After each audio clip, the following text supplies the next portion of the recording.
What is going on, guys? My name is Taylor Stuber, and I'm here to break down day number 2 of the NBA Summer League on Draftkings.com. It was a successful day number 1, and I'm planning on having an even better day 2 after digging into the slate. As you guys know, I leave no stone unturned, no article unread before I make these videos.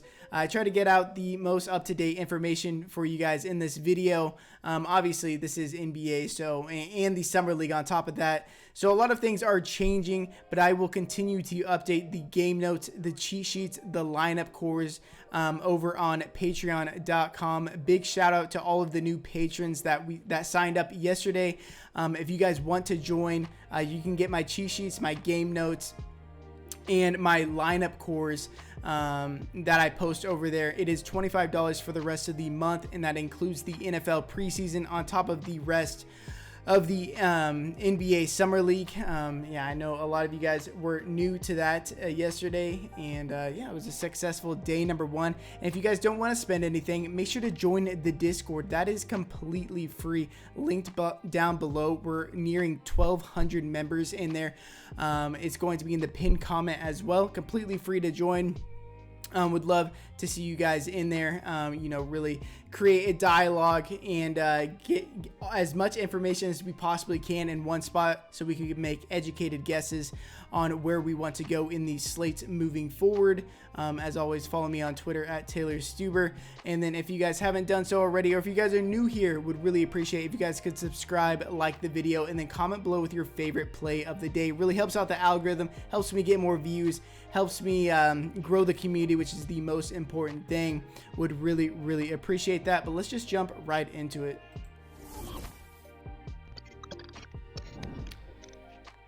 So one last thing before we jump in, as always, this video is sponsored by UnderdogFantasy.com. When you sign up and deposit using code STUBER, S-T-U-B-E-R, link is in the description. You'll receive a free $25 instantly into your account on any amount in deposit. So if you deposit 10 bucks, you get $35 total in your account. You can enter the Puppy 2 for $100,000 up top. 7 times, or you can enter the Best Ball Mania 2 with $1 million, $1,001 up top once with that free $25. It is a NFL Best Ball tournament, but I talked to the team not too long ago, and they have big plans for the NBA season ahead, and I plan on being very involved. If you guys do sign up and deposit using that code, make sure to send me a screenshot of you doing so, and I'll hook you guys up with something special. Wink wink. Not many of you guys have taken advantage of that. I would make sure to do so. It is a hell of a deal. But we'll start over with the Charlotte Hornets versus the Sacramento Kings. Now, we just saw this Charlotte Hornets team yesterday, and they looked all right. James Bouknight was kind of the shiny object on this team, their rookie. But he had an $1,100 price increase, played 27 minutes, shot 14 times, which is the positive thing. I believe he got 4 rebounds. He averaged 5.6 rebounds a game in college. So, you could expect a bit more from him in the peripheral department, but at 8,400, I'm not all that interested in him. As we get into these other games, you're gonna realize that while guys like James Bouknight in a vacuum are not too bad of a play, or isn't that bad of a play, there are much better plays on this slate. Kai Jones is someone on this team I would be more interested in. He got the start over Vernon Carey. I think a lot of people who played yesterday was expecting Carey to get the start, but Carey ended up coming off the bench. Kai Jones got the start, but the positive thing with Kai Jones and I guess Vernon Carey to an extent is that we saw them playing next to each other. So we know that they're not splitting just all 40 center minutes. They will play next to each other, which kind of buoys their minutes and makes them a lot more trustworthy, a lot safer to play. But in those 26 minutes that Kai Jones played, he had 10 points, 10 rebounds, and shot 4 for 10, 0 for 3 from 3. So he definitely could have shot better, especially being a center and closer to the hoop. So I don't mind going back to the well with Kai Jones. 5,800 is not too bad of a price. And then Grant Riller, he's their true point guard on this team. Bouknight's not that much of a ball handler. It was really Grant Riller out there who was facilitating the offense. He's only $4,400. Their true starting point guard, played 24 minutes, only scored 7 points, but had 5 rebounds and 6 assists on 2 of 6 shooting. So I expect the scoring to kind of raise in this game. And I think a lot of that had to do with guys like D'Angelo Ball off the bench shooting way over their heads, and Riller wasn't needed as much to shoot. But at 4,400, I think Grant Riller is one of the better value plays on the slate, near minimum price. And then D'Angelo Ball, I'm going to let other people chase that. He played out of his mind by his standards and only played 16 minutes. I don't expect him to make drain threes at that clip again and then pick up steals as well. I mean, it was just like such an uncharacteristic game for D'Angelo Ball. I don't think he's a real NBA player or NBA talent. Maybe they try to extend his minutes in this game because he did nonetheless have a eventful game number 1, but I'm going to be avoiding him, especially if he's going to carry any kind of ownership that is noteworthy. Move over to the Sacramento Kings. So the Kings, as we know, played 2 games in the Sacramento Summer League already, but they were without key players. See, I'm going to butcher these guys. Neemias Queta. I'm going to call him Queta. Their center, Principal Singh, and Me Too. All 3 of those guys were out, although Queta did play in one of the 3 games, coming off the bench and playing mid-teens minutes. But it was weird because Me Too was seemingly on the chopping block. There was a chance that he wasn't even going to make the team this year, or he was going to get cut. And he wasn't in attendance in these Summer League games with guys like De'Aaron Fox in them. So weird to see that he didn't play in those games, but he is now on the active Summer League roster this time around. If he does play, I don't mind him at 6,000, but they will spread the minutes around quite a bit if all of these guys start to play, because they were relatively thin in the Sacramento Summer League. But if these guys were to miss, like Queta, like Me Too, it's going to be Luis King. I'm going to be all over him at $4,000, the bare minimum. In the games that he played 32 and 33 minutes. So, out of 40 minutes. So, that's some pretty big volume out of a minimum price guy, who is actually a real NBA talent. If you guys remember at the end of last regular season, like he was playing against, he was in the rotation and playing in these games, had a really good game against OKC, if you guys remember at the end of the year. So yeah, if we get word that he is starting, or guys like Me Too or these other guys are out, I'm going to go back to the well with a guy like Luis King, who I was targeting on Prize Picks over on Prize Picks in the earlier Summer League games. And then Davion Mitchell up top, the 9th overall rookie this year, played 29 and 33 minutes in the first 2 games, shot 13 and 18 times. So he does have upside because he has the clear green light and is the clear offensive option on this team. But at 8,600, I think it's a bit too expensive for me. I think the guys that I like the most are more in that 7 to 8K range. 8,600 for Mitchell isn't something I'm really going to be targeting outside of like a deep GPP one-off flyer. Move over to the San Antonio Spurs versus the Minnesota Timberwolves. The Spurs played in 3 Summer League games in Salt Lake City. Had a 9-man rotation in their 3rd game, which was when they really tightened it up. And we saw the first 2 games, they had like a 12, 13-man rotation. I don't think that's what they are going to bring into this Summer League. I think it's going to be a tighter rotation. And Devin Vassell, half of the cover boy, half of the thumbnail. My favorite play on the slate at $7,700, has point guard and shooting guard eligibility. I was really hoping Draftkings was going to have contests in the Salt Lake City Summer League games, because I was going to be all over Vassell right out of the gate, because Popovich said that the Summer League is going to be all about Devin Vassell expanding his offensive game, being the main ball handler, and that's what we saw. He didn't play in the first game due to conditioning issues, but the second game, he ended up playing 24 minutes, shot 6 for 17, 8 rebounds, 1 assist, and 2 steals. So a serviceable game for 7,700, but in game 2 is when he really showed up. Played 30 minutes, shot 11 of 30 shot attempts. If you can get 30 shot attempts at any price, yeah, I like that. And let alone him at 7,700. And he paired that with, he had 27 points, 8 rebounds, 2 assists. And yeah, he shot a poor 11 for 30. So he wasn't shooting well, and he still had the green light to shoot. So I'm all over Devin Vassell today.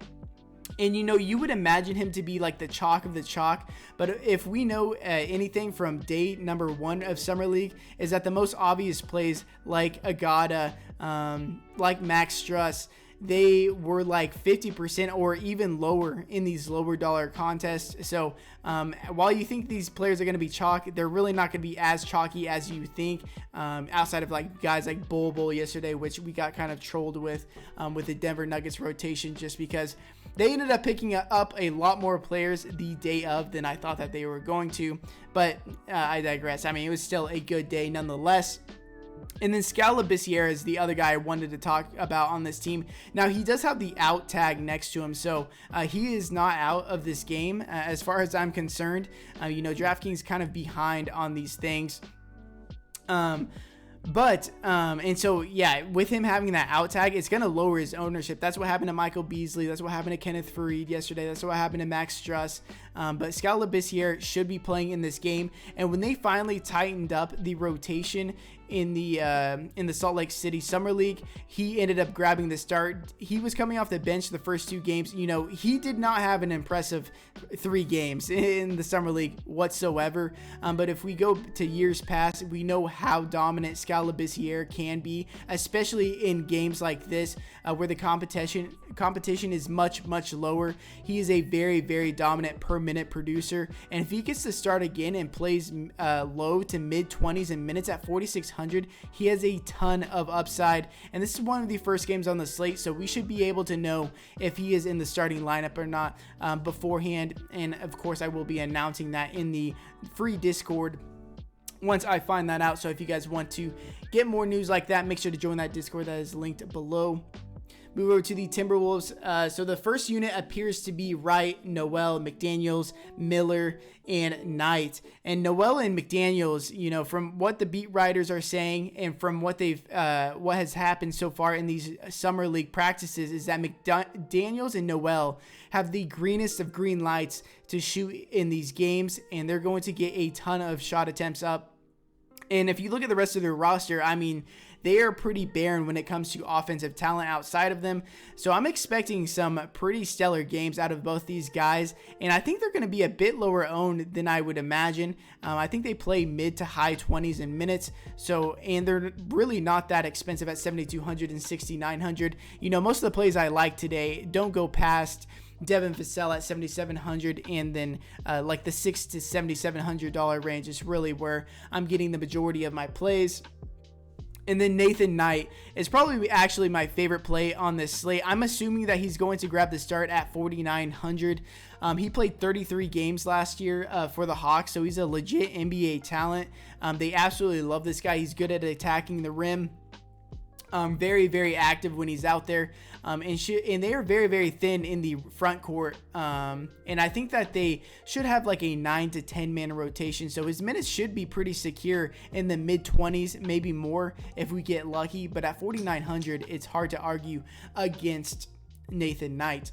Move over to the Orlando Magic versus the Golden State Warriors. So this Magic team is absolutely stacked. This is essentially a super team in Summer League standards with rookie Jalen Suggs, Cole Anthony, rookie Wagner, RJ Hampton.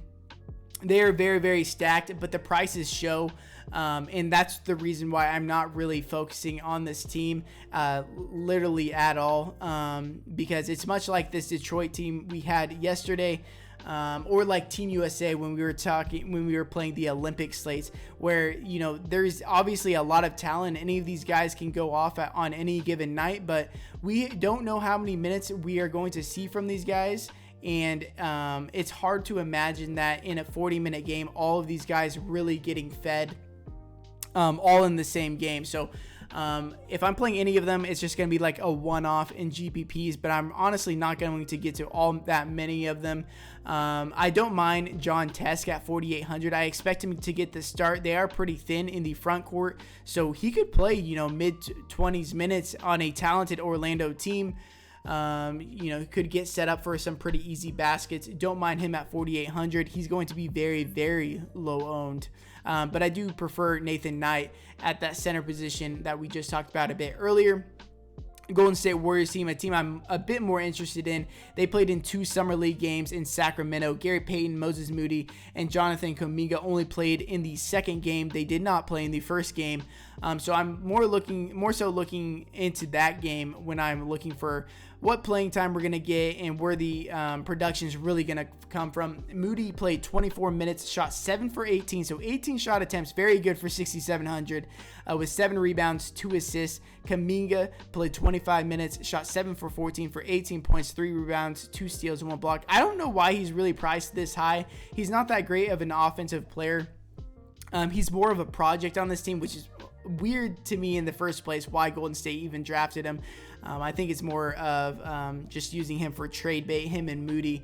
So that's even more reason why these guys could get more minutes, is that if they don't truly want them on their team, they could flip them, they could showcase them and then end up flipping them. And then Gary Payton, I think, is going to be a guy on this team that nobody is really talking about, but he's only 4,900, and in that second game, he played 26 minutes, shot 6 for 13 for 13 points, 8 rebounds, 4 assists, and 4 steals. I would almost prefer going down to him rather than going to Kuminga or Moses Moody. Definitely over Kuminga. I do like Moses Moody quite a bit at 6,700.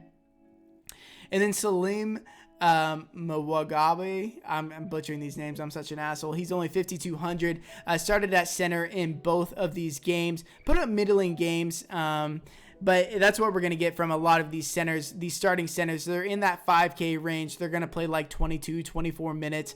He is just another guy that's going to be in that rotation of my lineups. See which one pops off, but I do prefer Nathan Knight a bit more. Now, if you guys want the rest of my game notes, here's a sneak peek of the game notes that I just went over. I have notes for every single team that is posted in the Patreon. Now, the contests aren't big enough for me to just like publicly give out my information to everybody, because that is going to be pretty counterintuitive for my Patreon members and my supporters. So I will give out a bit more knowledge in my information in the Discord, and everything will be posted in the Patreon. It's going to be a good rest of the Summer League and into the NFL preseason the rest of the month. So only $25 for the rest of August, and man, I can almost assure you, you're not going to regret it. Make sure to join the community below in the Discord. Almost 1,200 members in there, completely free to join, but I appreciate you guys being here. Best of luck tonight. If you haven't done so already, make sure to subscribe, like this video, comment below. But best of luck, and until next time, peace.